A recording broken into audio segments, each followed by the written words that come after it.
नमस्कार, आप देख रहे हैं सिटी पोस्ट लाइव और मैं हूं दीपक शर्मा। आज मंत्रिमंडल विस्तार के बाद क्या यह मान लिया जाए कि बिहार में भारतीय जनता पार्टी की अपनी सरकार बन गई है? मतलब कि कम से कम कैबिनेट में तो भारतीय जनता पार्टी का कब्जा हो ही गया। अब अगर बिहार कैबिनेट की बात करें, नीतीश कुमार कैबिनेट की बात करें, तो भारतीय जनता पार्टी के मंत्रियों की संख्या बढ़कर 22 हो गई है, जबकि जनता दल यूनाइटेड के मंत्रियों की संख्या 13 है। तो क्या इसे कब्जा माना जाए भारतीय जनता पार्टी का? इस पर बात करने के लिए हमारे साथ हैं वरिष्ठ पत्रकार श्रीकांत प्रत्युष। तो क्या कब्जा माना जाए इसको? देखिए, करीब 36 मंत्री के पद हैं और कभी मुझे याद नहीं है, मैं तो 30 साल से कवर कर रहा हूँ बिहार को, लेकिन नीतीश के कैबिनेट में कभी, लालू जी के कैबिनेट में, राबड़ी जी के कैबिनेट में होते थे मंत्रियों की संख्या बहुत ज़्यादा होती थी उस समय, लेकिन उसके बाद से तो कानून भी आ गया कि भाई कितने मंत्री हो सकते हैं। तो नीतीश या बिहार सरकार के कैबिनेट में 36 मंत्री हो सकते हैं जहाँ तक मुझे जानकारी है। और नीतीश सरकार में कभी भी 32 से ज़्यादा मंत्री बने नहीं, 31-32 बने।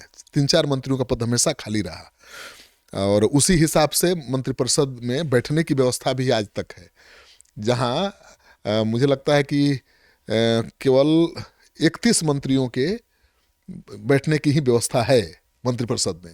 अब मंत्री 36 हो गए हैं। सबसे बड़ा सवाल कि बैठेंगे कहाँ? जहाँ पर बैठने की इनकी व्यवस्था है वहाँ पर अलग से कुर्सी लगाने की भी व्यवस्था नहीं है। तो अब तो जहाँ बैठते हैं मंत्रिपरिषद की बैठक होती है, वो जगह बदलना पड़ेगा या तोड़ फोड़ करके उसका विस्तार करना पड़ेगा। तो मंत्री तो बन गए हैं, कुर्सी ही नहीं है, कुर्सी के लिए जगह ही नहीं है। ये बड़ा मज़ेदार बात है। और आपने ठीक कहा कि लगता है कि बीजेपी की सरकार बन गई है। तो बीजेपी की तो बहुत पुरानी इच्छा है कि उसकी सरकार बने। विजय सिन्हा ने तो कह भी दिया था कि भाई अटल को श्रद्धांजलि मिलेगी जब अपनी सरकार होगी बिहार में। हाँ, अपनी सरकार मतलब अपना मुख्यमंत्री होगा। तो सपना पूरा हुआ नहीं, लेकिन कैबिनेट में जिस तरह से मंत्रियों की संख्या बीजेपी की बढ़ गई है, तो अब कैबिनेट तो बीजेपी का ही दिखाई दे रहा है। बड़े भाई की भूमिका में बीजेपी फिर से आ गई है बिहार में, ये तो सच है। तो अब ये कहा जा रहा है कि लव कुश समीकरण को साध लिया है, क्योंकि मंटू पटेल बन गए कुर्मी वोट बैंक के लिए और सुनील कुमार बन गए कुशवाहा वोट बैंक के लिए। मतलब अब लव कुश समीकरण के लिए भारतीय जनता पार्टी निर्भर नहीं है जनता दल यूनाइटेड पर, नीतीश कुमार पर। अपना नीतीश कुमार होगा कुर्मी वोट बैंक के लिए और कुशवाहा के लिए सुनील कुमार होगा। देखिए, नीतीश कुमार जब से बीजेपी के साथ हैं, बीजेपी ने कभी चिंता नहीं की कुर्मी कुशवाहा वोटरों की, क्योंकि वो आश्वस्त थी कि भाई नीतीश हमारे साथ हैं तो लव कुश समीकरण मेरे साथ है, और होता भी था। लेकिन पिछले लोकसभा चुनाव में तेजस्वी यादव ने जबरदस्त कोशिश की, सेंधमारी की नीतीश कुमार के लव कुश समीकरण में। कुशवाहा समाज के कई नेताओं को टिकट दे दिया, उसका फायदा भी मिला, सेंधमारी हुई। कुशवाहा समाज का टेम्परामेंट ये है कि कोई भी पार्टी हो उसके जाति के उम्मीदवार बनाएगी तो उसके पक्ष में वोट करेंगे। और किया, पूरा शाहाबाद इलाका उड़ गया। बीजेपी का गढ़ था, बीजेपी एक सीट पर भी नहीं जीत पाई। तो अब बीजेपी को लगता है कि भाई अब एक अधिकार नहीं रह गया लव कुश समीकरण पर नीतीश कुमार का।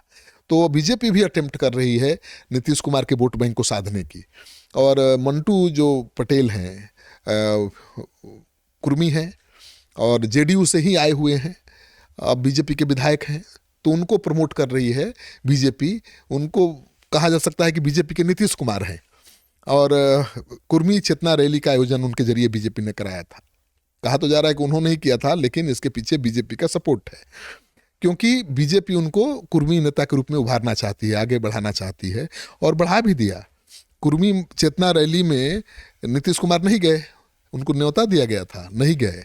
कहा जा रहा था कि जेडीयू को पसंद नहीं आया कि भाई हम तो कुर्मी कुशवाहा के नेता हैं ही, बीजेपी को क्या जरूरत है कुर्मी चेतना रैली करने की। तो नहीं गए नीतीश कुमार, और बीजेपी ने फिर भी परवाह नहीं की, उसी पटेल जी को मंत्री बना दिया ना भाई। तो अब तो उनका कद बढ़ गया। और सबसे बड़ी बात है कि जिन 7 विधायकों को मंत्री बीजेपी ने बनाया है, वो 7 विधायक ही दिख रहे हैं, 6 विधायक ही दिख रहे हैं, नेता नहीं दिख रहे हैं। उसमें केवल मंटू पटेल नेता के रूप में उभर कर सामने आए हैं। राजभवन के बाहर फूलमाला से जबरदस्त उनका स्वागत हुआ, जोरदार। आज जब आपने बात की शपथ लेने के बाद मंटू पटेल से, तो आपने कहा कि नेता तो आप ही दिख रहे हैं, और तो उन्होंने बखूबी इसको टाल दिया यह कहकर कि नहीं, नीतीश कुमार तो विचारधारा हैं, हमारे नेता हैं। मतलब साफ है कि नीतीश कुमार विचारधारा हैं, अब नेता कार्यकर्ता हम ही हैं। देखिए, बीजेपी सार्वजनिक रूप से नीतीश कुमार को छोटा दिखाना नहीं चाहती, उनके चेहरे को खराब दिखाना नहीं चाहती, क्योंकि भाई बिना नीतीश के तो काम चलना नहीं है। तो नीतीश कुमार की तारीफ बीजेपी कर रही है, लेकिन बीजेपी को भी पता है कि भाई हमको उनके वोट बैंक को साधना है, और साध भी रही है। मंटू पटेल को आगे बढ़ाया, उनको मंत्री तक बना दिया। नीतीश कुमार की पार्टी से ही बीजेपी में आए थे डॉक्टर सुनील, और नीतीश कुमार के गृह जिले से आते हैं वो, बिहार शरीफ से, नालंदा से, उनको भी मंत्री बना दिया। वो भी कोयरी समाज से आते हैं, तो कुशवाहा समाज से आते हैं, तो कुशवाहा और कोयरी, कुर्मी कुशवाहा, लौकुश समीकरण को बीजेपी ने साधा है भाई। बीजेपी कहाँ इस कोटे से किसी को मंत्री बनाती थी, ये कोटा तो समता पार्टी के दिनों से जेडीयू नीतीश कुमार का है, और वहीं इस समाज को मंत्री बनाते थे नेताओं को, लेकिन अब तो बीजेपी बनाने लगी और बढ़ चढ़ कर बना रही है। तो ये लगता है कि बीजेपी को अब नीतीश कुमार के लौकुश समीकरण पर भरोसा नहीं है, वो खुद इस समाज को साधने की कोशिश कर रही है, और उसके तहत उसने एक कोयरी, एक कुर्मी समाज के नेता को आगे बढ़ा दिया है, मंत्री बना दिया है। ये सच्चाई है। तो अब कहा जा रहा है कि अब यह बात एकदम साफ हो गई कि चुनाव कम से कम जल्द नहीं होने जा रहा है। ये आज मंत्रिमंडल विस्तार से यह तो साफ हो गया। हाँ बिल्कुल, जो जिस तरह से चुनाव प्रचार चल रहा था, प्रधानमंत्री मोदी आ गए, बीजेपी के तमाम नेता घूम रहे हैं बिहार में, चुनाव आयोग ने दौरा कर लिया, तो अटकलों का बाजार गर्म था कि भाई मई जून में चुनाव हो सकता है, समय से पहले चुनाव हो सकता है। और इसका असर ये हुआ कि भाई विपक्ष भी डर गया था, तेजस्वी यादव भी आशंका जताने लगे थे कि समय से पहले चुनाव हो सकता है, जन सुराज को रोकने के लिए समय से पहले चुनाव हो सकता है, ये भी चर्चा हो रही थी। लेकिन अब जो मंत्रिमंडल का विस्तार हुआ है, तो मानकर चलिए कि अब चुनाव समय पर ही होगा, अक्टूबर नवंबर में ही चुनाव होगा। और जो 7 मंत्री बनाए गए हैं, उसमें से एक ही नेता उभर कर निकला है, वो कुर्मी समाज का, हाँ, कृष्ण कुमार मंटू पटेल। अब वो बीजेपी का नीतीश कुमार उनको कहा जा रहा है। अब बन पाएंगे कि नहीं, देखिए नीतीश कुमार की जगह लेना भी आसान काम नहीं है। नीतीश कुमार ने बिहार को बदला है, इसमें शक की कोई गुंजाइश नहीं है। कल का बिहार और आज के बिहार में बहुत फर्क है, ठीक है ना। तो नीतीश कुमार की जगह लेना तो बहुत आसान नहीं है। अब कोई कर्पूरी ठाकुर की जगह लेना चाहे तो आसान है क्या? तो सबके अपने महत्व हैं, सबकी अपनी अलग भूमिका रही है, लेकिन नीतीश कुमार के वोट बैंक का हकदार तो कोई हो ही सकता है, और वही हो सकता है जो उनके समाज से आता है। तो मंटू पटेल नीतीश चालीसा पढ़ रहे हैं अभी भी, जो कह रहे भाई नीतीश कुमार ही हम लोग के नेता हैं। तो नेता कहने में क्या बुराई है? नेता कह के ही और अपने को बेटा कह के ही उनके विचारधारा को आगे बढ़ाने के बहाने ही नेता बन जाना है, बन गए हैं। राजभवन के बाहर तस्वीर जो मैंने उनकी कैप्चर की है, आपने दिखाया नहीं है, वो दूसरा इंटरव्यू है। एक इंटरव्यू है राजभवन के बाहर, एक तस्वीर है, आप देखिएगा, हम लोग दिखाने वाले हैं। हाँ, तो उसमें क्या है कि मंटू पटेल बाहर निकलते हैं राजभवन से शपथ लेकर, सैकड़ों समर्थक घेर लेते हैं, फूलमाला से उनका स्वागत होता है। उनको उनके पास पहुंचना मुश्किल था, इतना जोश, इतना खरोश था उनमें अपने नेता को मंत्री बनने से। तो कुर्मी के बड़े नेता के रूप में उभर सकते हैं, बीजेपी का वरदान है, आशीर्वाद है उनको। अब भाई बीजेपी बड़ी पार्टी है, जिसको चाहे नेता बना दे। तो बीजेपी ने नीतीश कुमार की जगह अपने नेता कृष्ण कुमार पटेल, मंटू पटेल को आगे बढ़ा दिया है, और आज वो दिखा, अक्स दिखा, नेता के रूप में दिखे वो।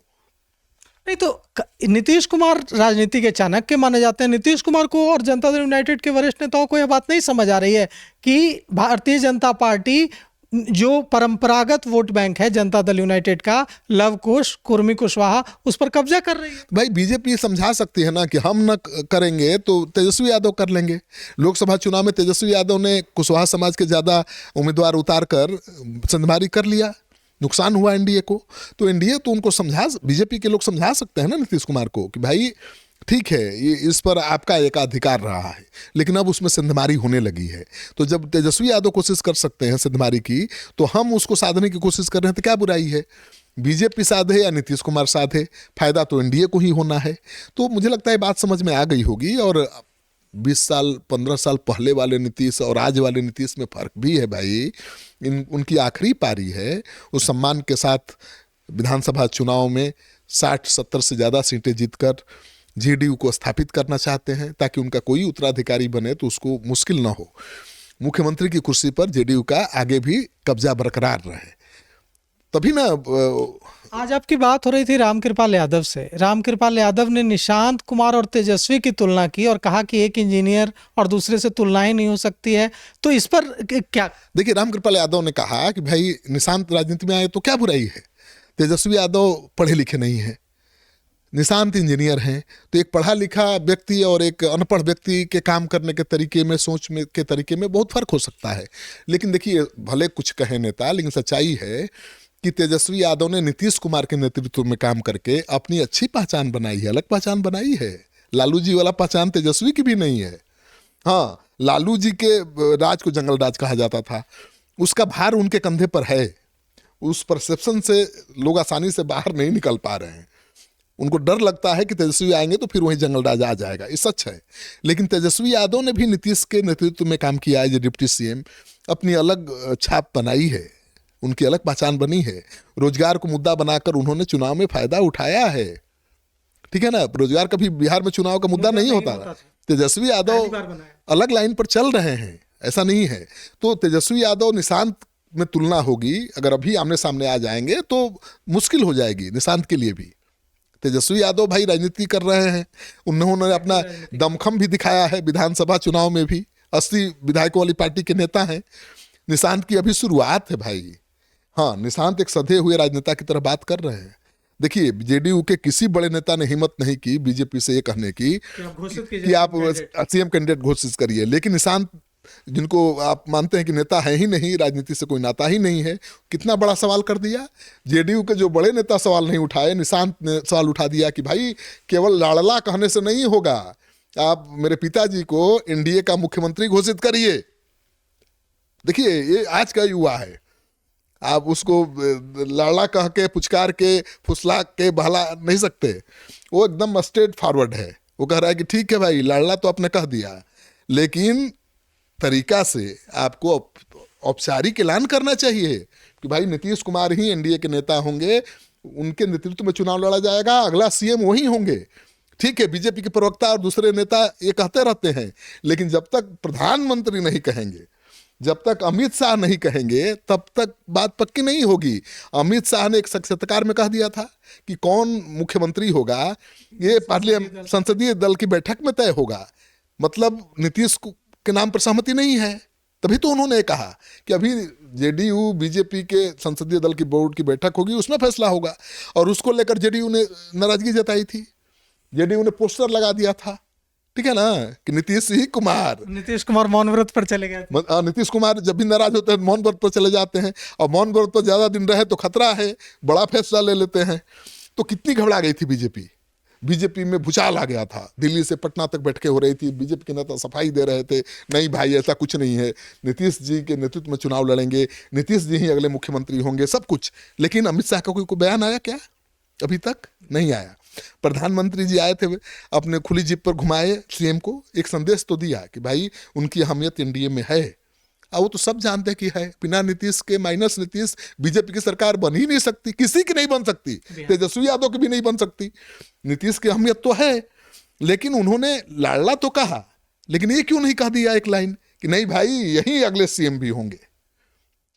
दरअसल बीजेपी को डर है कि तेजस्वी यादव, प्रशांत किशोर जिस तरह से नीतीश कुमार के चेहरा खराब करने में लगे हुए हैं, वो लगातार उनके बढ़ती उम्र को मुद्दा बना रहे हैं, उनके सेहत पर सवाल उठा रहे हैं। तो डर है बीजेपी को कि इसका नुकसान ना हो जाए।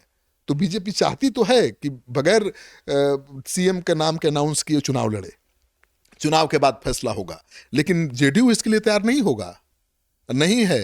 निशांत कुमार ने साफ संकेत दे दिया है। तो निशांत को आप बच्चे में और हल्के में मत लीजिए, बच्चा मत समझिए।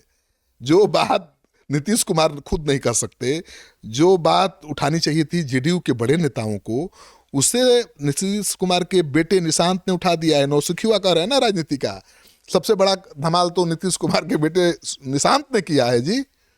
और आपके जहन में अब सवाल उठ रहा होगा कि भाई मंत्रिमंडल में बीजेपी की संख्या बढ़ गई मंत्रियों की, क्या विधानसभा चुनाव में भी सीटों की संख्या बीजेपी की ज्यादा होगी? बिल्कुल बिल्कुल, ये सवाल है, मैं पूछने वाला था अगला सवाल। ये सवाल है तो ये जान लीजिए कि विधानसभा चुनाव में बीजेपी जेडीयू बराबर बराबर सीटों पर लड़ेगी। जेडीयू ने 125 से ज़्यादा सीटों की मांग की है लिखित रूप में, लेकिन ऐसा होने वाला नहीं है। बीजेपी जेडीयू बराबर बराबर सीटों पर चुनाव लड़ेगी, क्योंकि नीतीश कुमार 43 विधायकों वाली पार्टी के नेता हैं, मुख्यमंत्री हैं, लेकिन उनको इस बात का एहसास है कि भाई बीजेपी के कारण है, ठीक है, बीजेपी की मजबूरी भी है वो, लेकिन वो मजबूर सीएम नहीं बने रहना चाहते हैं। और नीतीश कुमार तो ठीक है, कम विधायक हैं तब भी मुख्यमंत्री हैं। अगले चुनाव में कम विधायक होंगे तो उनकी पार्टी का मुख्यमंत्री नहीं होगा, या नीतीश कुमार भी नहीं हो पाएंगे। वो समझते हैं बखूबी, तो ज़्यादा सीटों पर लड़ना चाहते हैं, ज़्यादा सीटें जीतना चाहते हैं, ताकि उनके उत्तराधिकारी के सामने कोई अड़चन ना है। उनका उत्तराधिकारी तो निशांत ही है ना। देखिए, चाहे अनचाहे निशांत का पॉलिटिक्स में आना तय है। बिल्कुल, कल आपसे बातचीत हुई अशोक चौधरी की, उन्होंने भी यही संकेत दिया। हाँ, रामनाथ ठाकुर ने अपने बेटों को कभी राजनीति में नहीं लाया, लेकिन उनके बेटे को राजनीति में लाने वाले कौन है? नीतीश कुमार। तो नीतीश कुमार तो रास्ता दिखा चुके हैं कि जो लोग परिवारवाद के खिलाफ हैं, जो परिवार को राजनीति में आगे नहीं बढ़ाते हैं, उनके परिवार का ध्यान आपको रखना पड़ेगा, मतलब साथ के लोगों को रखना पड़ेगा। तो कर्पूरी ठाकुर के परिवार का ध्यान नीतीश कुमार ने रखा, तो नीतीश कुमार के परिवार का ध्यान रखने के लिए जेडीयू में नेता नहीं है, वो उठाएंगे, निशांत को आगे बुलाएंगे, मुख्यमंत्री बनाएंगे। तो लड़ाई बराबर बराबर सीटों पर होगी, लेकिन बीजेपी बड़े भाई की भूमिका में आ गई है। बीजेपी नीतीश कुमार का अपमान नहीं करना चाहती है, बीजेपी नीतीश कुमार का चेहरा खराब नहीं करना चाहती है, लेकिन बीजेपी धीरे धीरे प्रेम से अपना एजेंडा आगे बढ़ा रही है। तो सुना आपने हमारे मैनेजिंग एडिटर श्रीकांत प्रत्युष को। अभी जो सरकार है, अभी जो कैबिनेट है, इसमें भारतीय जनता पार्टी बड़े भाई की भूमिका में आ गई है, लेकिन चुनाव के बाद जो सरकार बनेगी उसमें बड़ा भाई कौन होगा, यह इससे तय होगा कि कौन कितनी सीटें जीत कर आता है। और कौन कितनी सीटें जीत कर आएगा, यह इससे तय होगा कि कौन कितनी सीटों पर चुनाव लड़ता है। तो कौन कितनी सीटों पर चुनाव लड़ेगा, किसे गठबंधन में कितनी सीटें मिलेंगी, यह खबर भी हम जल्द आप तक लेकर आएंगे। तो फिलहाल इस खबर में इतना ही। आगे की खबरों के लिए देखते रहिए सिटी पोस्ट लाइव। शुक्रिया।